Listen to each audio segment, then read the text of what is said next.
Selamat siang, sore, dan malam buat teman-teman sekalian yang berada dimanapun.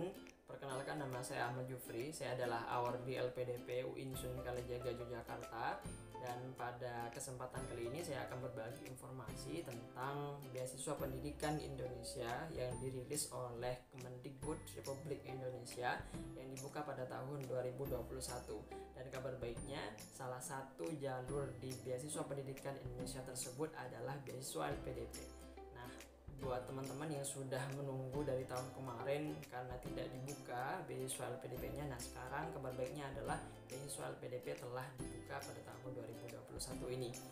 Nah, sekarang kita akan bahas satu-satu dan saya akan sambil baca dari laptop karena jalurnya banyak sekali sehingga bisa dibahas dengan detail dan tanpa luput satupun begitu. Nah, yang pertama adalah beasiswa yang dikhususkan untuk S1 atau D4. Bedanya dengan beasiswa LPDP, beasiswa yang dirilis oleh Kemendikbud ini cakupannya lebih luas. Kalau LPDP itu untuk beasiswa S2 atau S3 begitu. Untuk BPI ini, jalurnya itu lebih banyak, lebih luas begitu. Untuk S1 juga ada, nanti juga ada beasiswa magang, ada beasiswa kayak mengajar dan semacamnya. Nanti di urutan-urutan selanjutnya akan saya bahas. Nah, yang pertama itu ada beasiswa S1 atau D4 untuk calon guru SMK. Artinya beasiswa ini adalah untuk mencetak calon guru SMK.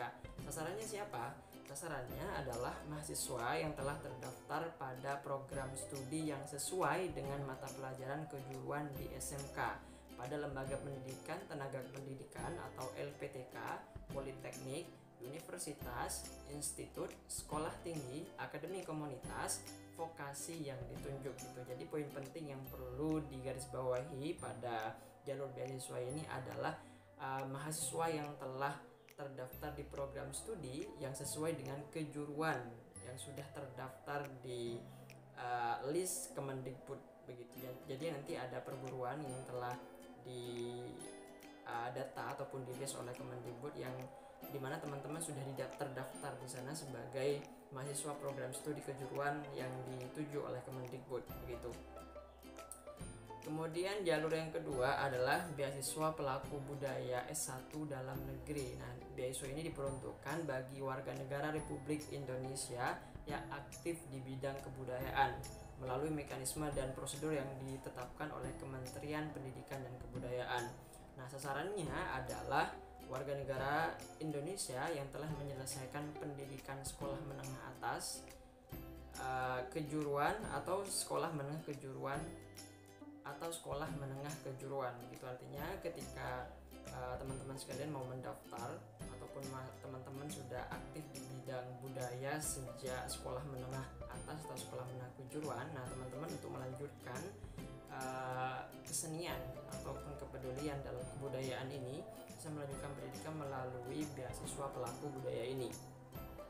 Kemudian yang ketiga adalah beasiswa prestasi talenta S1 dalam negeri atau luar negeri. Ini ya, untuk prestasi talenta. Nah, beasiswa prestasi talenta ini adalah program untuk melanjutkan S1 sebagai penghargaan yang diberikan kepada, yang pertama adalah peserta didik yang berprestasi di tingkat nasional ataupun internasional pada bidang sains, riset dan teknologi, bidang seni, budaya dan literasi, bidang vokasi dan kewirausahaan, serta bidang olahraga dan kebugaran jasmani. Kemudian yang kedua adalah peserta didik prasejahtera berprestasi akademik non pemenang kompetisi yang berhasil diterima di 15 perguruan tinggi utama dunia yang ditetapkan oleh LPDP. Nah, jadi tujuan dari adanya jalur beasiswa ini adalah sebagai bentuk penghargaan dari pemerintah untuk peserta didik yang sudah berprestasi dalam bidang akademik maupun non-akademik. Nah, sasarannya siapa? Nah, sasarannya itu adalah pertama adalah pemenang lomba, kompetisi atau festival tingkat nasional maupun internasional yang diselenggarakan atau difasilitasi oleh Pusat Prestasi Nasional Kementerian Pendidikan dan Kebudayaan untuk program S1 dan S2 dalam negeri maupun luar negeri. Nah, lomba atau kompetisi itu meliputi 4 bidang pengembangan talenta seperti sains, riset dan teknologi, kemudian seni, budaya dan literasi, kemudian yang ketiga vokasi dan kewirausahaan, kemudian yang keempat di bidang olahraga dan kebugaran jasmani. Nah, kemudian sasaran yang kedua adalah meraih medali atau penghargaan untuk pemenang pada ajang talenta internasional yang tidak dilaksanakan atau tidak difasilitasi langsung oleh Kementerian Pendidikan dan Kebudayaan. Nah, kemudian yang ketiga adalah peserta didik prasejahtera non pemenang kompetisi atau lomba atau festival yang berhasil diterima untuk melanjutkan studi di luar negeri di 15 perguruan tinggi utama dunia yang ditetapkan oleh LPDP. Nah, di sini ada 3 sasaran peserta didik yang dituju oleh Kemendikbud yang bisa mengikuti beasiswa ini. Jadi saya ulang lagi, yang pertama adalah pemenang lomba tingkat nasional maupun internasional. Kemudian yang kedua adalah peraih medali atau penghargaan untuk pemenang pada ajang internasional yang tidak dilaksanakan oleh Kemendikbud. Kemudian yang ketiga adalah peserta didik yang telah diterima di 15 perguruan tinggi utama dunia, begitu. Nah, kemudian beasiswa yang kedua adalah beasiswa S2 dan S3 untuk dosen.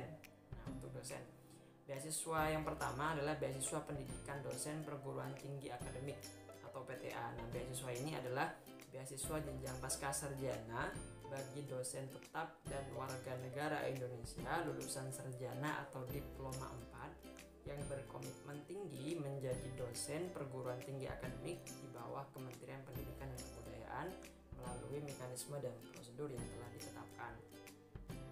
Nah, sasaran dari beasiswa ini adalah dosen PTA yang meliputi beasiswa doktoral yang diperuntukkan bagi dosen tetap pada perguruan tinggi akademik di bawah Kemendikbud. Nah, kemudian yang kedua adalah beasiswa untuk jenjang magister yang diperuntukkan bagi dosen yang memiliki nomor urut pengajar nasional atau NUPN dan atau warga negara Indonesia lulusan sarjana atau diploma 4 yang berkomitmen tinggi menjadi dosen. Jadi ada 2 sasaran dalam beasiswa S2 dan S3 dosen ini.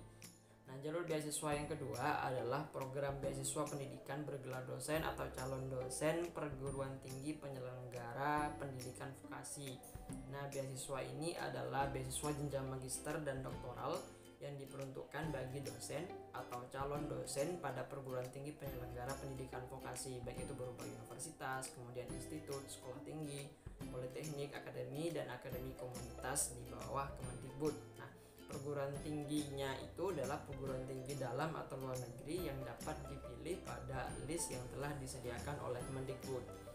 Nah, sasarannya adalah dosen tetap atau calon dosen pada perguruan tinggi penyelenggara pendidikan vokasi di bawah Kemendikbud untuk melanjutkan jenjang pendidikan yang lebih tinggi dari gelar sebelumnya.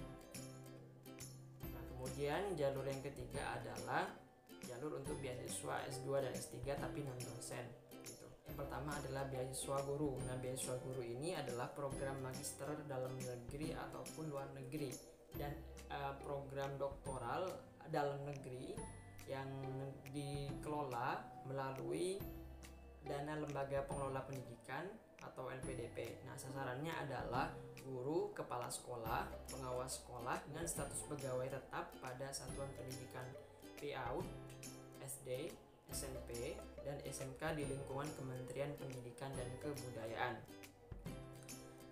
Nah, skemanya untuk S2 itu program magister di luar negeri dilaksanakan secara daring atau online, dan magister S2 di dalam negeri itu dilaksanakan secara luring di perguruan tinggi terbaik yang telah ditetapkan oleh Kemendikbud. Nah, kemudian skema untuk program doktoral adalah perguruan tinggi dalam negeri yang telah ditetapkan oleh Kemendikbud yang terakreditasi A gitu. Nah, jalur beasiswa non dosen ini yang kedua adalah beasiswa pelaku budaya, sama seperti sebelumnya untuk magister S2 dalam atau luar negeri, kemudian doktoral baik dalam ataupun luar negeri. Untuk sasarannya kurang lebih sama dengan program yang sebelumnya, yaitu S1 dan D4, cuma bedanya ini untuk jenjang S2 dan jenjang doktoral begitu. Kemudian yang ketiga, untuk jalur beasiswa non dosen ini adalah beasiswa prestasi talenta S2 dalam negeri ataupun luar negeri. Nah, beasiswa ini merupakan penghargaan yang diberikan kepada peserta didik berprestasi di tingkat nasional maupun internasional pada bidang sains, riset dan teknologi, bidang seni, budaya dan literasi, kemudian bidang vokasi dan kewirausahaan, serta bidang olahraga dan kebugaran jasmani. Begitu kurang lebih sama dengan jalur sebelumnya, yaitu jalur untuk yang beasiswa S1 atau D4 gitu ya. Kemudian yang keempat yaitu beasiswa LPDP. Nah, ini yang ditunggu-tunggu oleh para scholarship hunter sekalian. Nah, beasiswa LPDP itu sekarang dibuka pada tanggal 2 Mei kemarin, baru dirilis pengumumannya di IG LPDP. Nah, buat teman-teman yang mau update tentang beasiswa LPDP, saran saya adalah follow akun LPDP. Akunnya ini.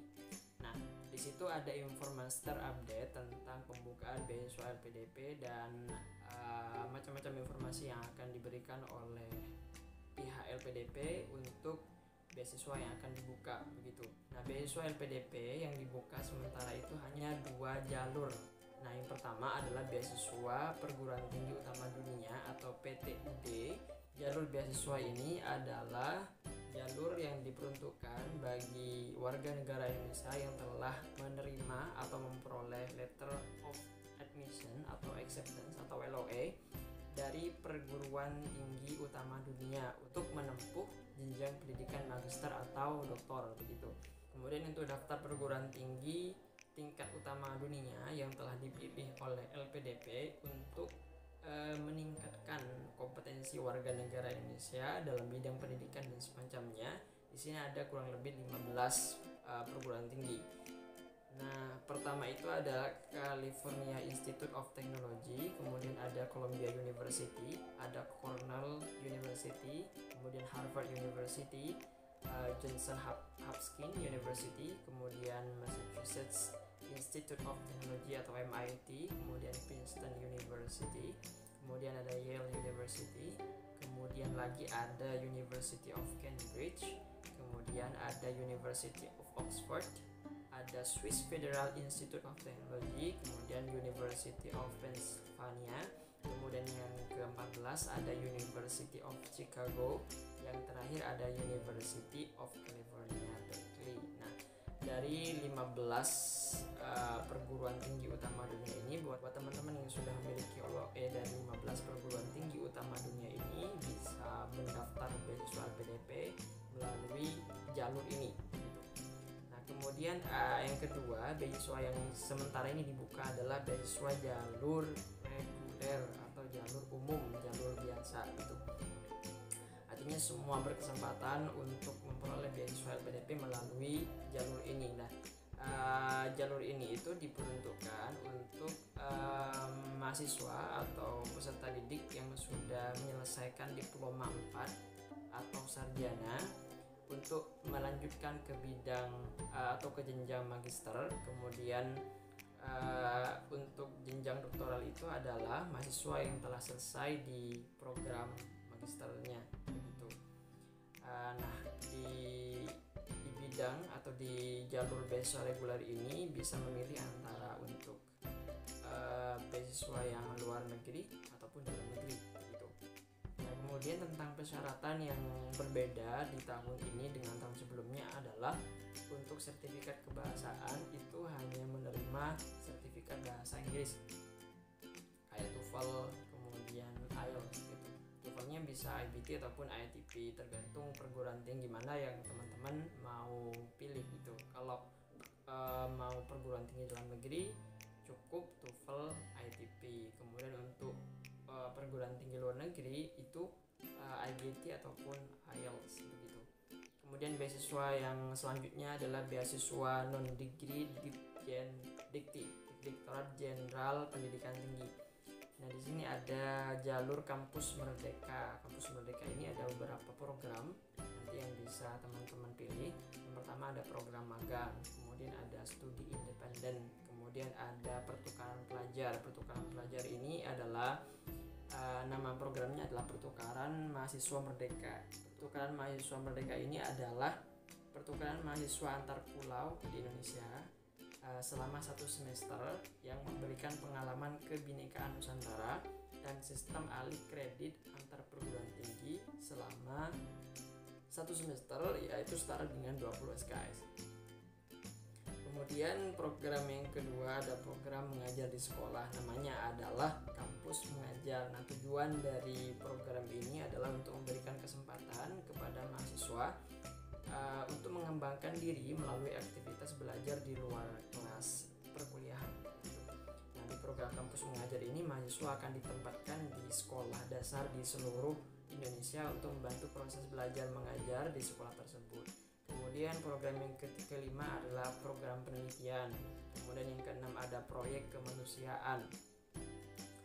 Kemudian yang ketujuh ada wirausaha merdeka atau disebut dengan pabrik wirausaha. Nah, tujuan dari adanya program ini adalah untuk mendorong wirausahawan yang berasal dari mahasiswa untuk bisa masuk ke pasar nasional maupun global dengan memberikan pendampingan, akselerasi dan bantuan permodalan usaha yang diberikan oleh pemerintah, sehingga diharapkan nantinya dapat menjadi tulang punggung pembangunan melalui kemandirian ekonomi bangsa, kemudian dapat menjadi katalis dan agen penggerak ekonomi bangsa pasca pandemi melalui kegiatan membantu UMKM dan ekonomi desa. Kemudian jalur yang terakhir atau program yang terakhir dalam Kampus Merdeka ini adalah membangun desa atau KKN. Nah, mungkin teman-teman yang tertarik di program ini diperuntukkan untuk mahasiswa S1 yang mungkin tertarik untuk misalkan mau magang, kemudian mau KKN, mau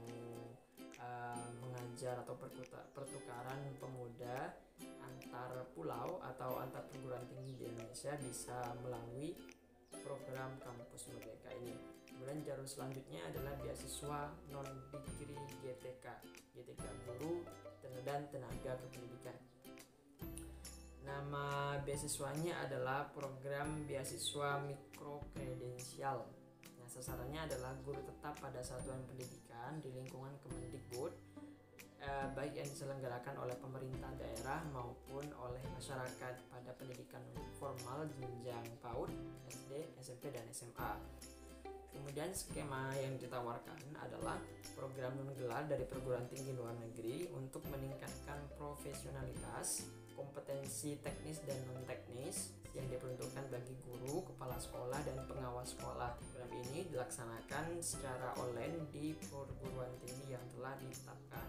Nah, kebijakan dari program ini adalah program beasiswa mikrokerensial dilaksanakan dalam bentuk pendidikan jangka pendek secara online selama kurun waktu 3-4-6 bulan pada perguruan tinggi luar negeri yang telah ditetapkan. Jadi dalam masa pandemi ini sangat menguntungkan sekali mendaftar beasiswa untuk non-degree GTK ini untuk meningkatkan kompetensi kita sebagai guru begitu. Dan kemudahannya adalah tidak terbatas jarak, artinya bisa dijangkau meskipun jarak kampusnya jauh, tapi bisa kita akses melalui via online atau dari rumah saja. Oke, selanjutnya adalah beasiswa non-degree di bidang vokasi. Nah, beasiswa ini diperuntukkan untuk jenjang D2, D3 dan juga D4, di mana di sini ada 3 skema. Yang pertama ada beasiswa untuk magang, kemudian ada beasiswa studi independen, kemudian ada beasiswa pabrik usaha seperti yang dijelaskan di jalur-jalur sebelumnya. Kemudian kategori yang kedua dalam beasiswa non-degree vokasi ini adalah program praktik kerja lapangan bersertifikat bagi siswa SMK. Nah, biasanya dalam keseharian ataupun program inti dari SMK adalah melakukan magang atau praktik kerja lapangan begitu di sebuah instansi atau apapun yang mendukung kompetensi atau skill mereka dalam vokasi yang dikehendaki. Nah, beasiswa ini merupakan peluang bagi peserta didik SMK untuk meningkatkan kompetensi agar selaras dengan kompetensi yang dibutuhkan di dunia usaha dan dunia industri sekarang. Nah, dengan harapan siswa memiliki pengalaman praktik secara langsung di industri baik nasional maupun internasional, hingga nanti diharapkan mampu meningkatkan kebekerjaan SMK melalui lulusan SMK yang kompeten dan siap untuk bersaing di dunia industri. Nah, kemudian kategori ketiga dari beasiswa non-degree vokasi ini adalah program magang bersertifikat guru SMK baik dalam negeri maupun luar negeri. Nah, program ini akan berfokus pada peningkatan kompetensi teknis bagi guru SMK. Nah, kalau sebelumnya itu adalah peningkatan kompetensi untuk siswanya, sekarang adalah peningkatan kompetensi untuk guru SMK-nya. Nah, di sini tujuannya adalah untuk mendapatkan pengalaman secara langsung di industri baik di dalam negeri maupun luar negeri. Nah, dengan harapan nanti setelah menjalani bidang ini ataupun mendapatkan beasiswa ini, para guru tersebut diharapkan memiliki pengalaman di industri secara langsung dan dapat meningkatkan kompetensinya sehingga mampu melihat permasalahan, kemudian menganalisisnya dan mampu mencari alternatif solusi serta memecahkan permasalahan tersebut menggunakan kemampuan teknis yang telah dipelajari gitu. Kemudian kategori yang ketiga dari beasiswa non-degree vokasi ini adalah program sertifikasi profesi dosen dan tenaga kependidikan perguruan tinggi penyelenggara pendidikan vokasi. Nah, beasiswa ini merupakan kegiatan pembinaan yang dikelola secara terpusat dan merupakan program nasional yang berfokus pada sertifikasi profesi yang dikeluarkan oleh organisasi profesi berbasis internasional. Nah, ini akan mendukung link and match level hingga perkawinan antara sekolah dan industri gitu. Nanti di sini ada pembinaan, kemudian nanti akan memastikan bahwa sekolah akan memiliki output yang selaras dengan apa yang dibutuhkan di dunia industri begitu. Dan untuk itu kegiatan pelatihan sumber daya manusia dengan kompetensi standar industri pada program pendidikan vokasi dan profesi ini sebagai bukti pengakuan lulusan terampil dan siap kerja selain bukti kompetensi yang berupa ijazah gitu. Nah, kemudian yang keempat adalah yang terakhir program magang dosen tenaga kependidikan. Program magang dosen dan tenaga kependidikan tinggi penyelenggara pendidikan vokasi. Nah,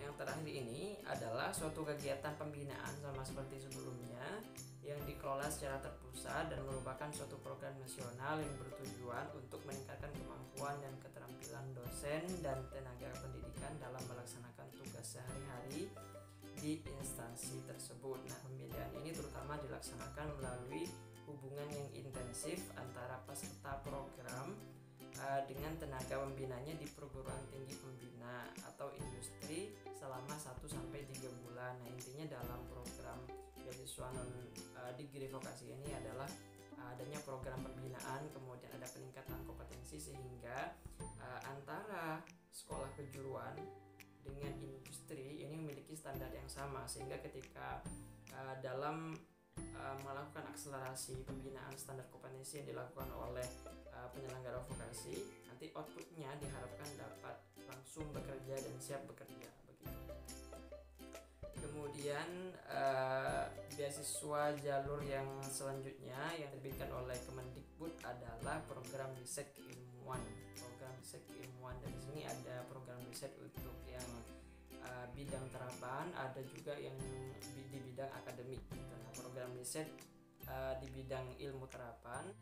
Nah, program ini berorientasi untuk memenuhi kebutuhan demand driven gitu. Nah, melalui program ini juga diharapkan nanti tim riset dari perguruan tinggi vokasi itu dapat berkontribusi dalam menyelesaikan masalah nyata di dunia usaha dan di dunia industri pada khususnya. Nah, yang diharapkan lagi oleh pemerintah dalam program riset ini adalah membantu UMKM dan masyarakat itu sehingga produk-produk yang mereka hasilkan itu bisa bersaing di dunia usaha dan industri begitu. Nah, kemudian kategori yang kedua dari program beasiswa riset keilmuan ini adalah di riset keilmuan bidang perguruan tinggi akademik. Nah, beasiswa ini berupa hibah riset untuk dosen di perguruan tinggi akademik untuk mengakselerasi atau mempercepat pelaksanaan program Merdeka Belajar Kampus Merdeka. Jadi semua program beasiswa yang diterbitkan oleh Kemendikbud ini berkaitan atau berhubungan satu sama lain, sehingga output program ini bisa diharapkan untuk mengakselerasi program ini begitu. Nah, sasarannya adalah dosen tetap di lingkup koordinasi Direktorat Jenderal Pendidikan yang memiliki NIDN atau NIDK begitu. Nah, kemudian yang terakhir, program beasiswa yang diterbitkan oleh Kemendikbud adalah Bridging Course. Nah, Bridging Course ini sederhananya adalah peningkatan kompetensi kemampuan bahasa Inggris gitu. Nah, sasaran dari Bridging Course ini ada 3 kategori. Yang pertama ada mahasiswa dikti, kemudian ada yang kedua di bidang vokasi, kemudian yang ketiga ada dosen perguruan tinggi akademik. Nah, yang pertama itu adalah mahasiswa dikti. Mahasiswa dikti ini adalah mahasiswa yang sudah diterima oleh LPDP dan dinyatakan lulus untuk menerima program beasiswa LPDP melalui jalur afirmasi. Nah, biasanya kemarin itu mahasiswa yang sudah diterima melalui jalur ini dan belum memiliki kemampuan bahasa di bawah standar LPDP. Kalau kemarin itu TOEFL ITV di bawah 500, itu biasanya melakukan ataupun melaksanakan program pengayaan bahasa terlebih dahulu. Nah, sebagai informasi, untuk yang TOEFL-nya itu di bawah 450 biasanya melakukan ataupun pelaksanaan pengayaan bahasa selama kurang lebih 6 bulan. Kemudian yang sudah di bawah 450 namun di bawah 500 itu melakukan pengayaan bahasa selama 3 bulan saja. Nah, kemudian yang kedua adalah di bidang vokasi. Nah, di bidang vokasi ini adalah dosen pengajar perguruan tinggi program vokasi dan masyarakat umum dengan ketentuan tertentu yang sudah ditentukan oleh Kemendikbud begitu. Jadi pengayaan bahasa yang kedua adalah untuk dosen tetap di bidang vokasi, kemudian masyarakat umum yang memiliki kriteria tertentu di bidang vokasi ini. Kemudian yang ketiga adalah dosen perguruan tinggi akademik. Kalau yang tadi itu adalah dosen untuk vokasi, kemudian di sini yang ketiga adalah dosen perguruan tinggi akademik. Nah, program ini adalah program beasiswa non gelar. Program beasiswa non gelar bagi dosen tetap pada perguruan tinggi akademik untuk mengikuti pelatihan pradoktoral, artinya dosen perguruan tinggi akademik yang sudah mengajar kemudian ingin melanjutkan ke jenjang doktoral dan belum memiliki kemampuan bahasa yang cukup. Nah, di sini kesempatannya adalah mengikuti program Bridging Course ini gitu. Nah, kemudian untuk perguruan tinggi yang dituju untuk kategori yang ketiga, dosen PTI ini adalah perguruan tinggi luar negeri. Jadi dosen yang memang mempersiapkan studinya di jenjang doktoral tapi untuk melanjutkannya di luar negeri begitu. Nah, begitulah beberapa program beasiswa yang dirilis oleh Kemendikbud pada tahun 2021 dan nah demikian program beasiswa yang bisa demikian program beasiswa yang telah dirilis oleh demikian program beasiswa yang dirilis oleh Kemendikbud yang bisa saya bagi informasinya kepada teman-teman sekalian. Dan jika teman-teman merasa bahwa informasi ini bermanfaat bagi kalian semua, silahkan like, komen, dan apa saja yang mau ditanyakan silahkan tanyakan di kolom komentar, insya Allah akan saya jawab. Baiklah, demikian yang dapat saya sampaikan. Terima kasih atas waktunya sudah mau mendengarkan informasi yang saya sampaikan. Terima kasih. Wassalamualaikum.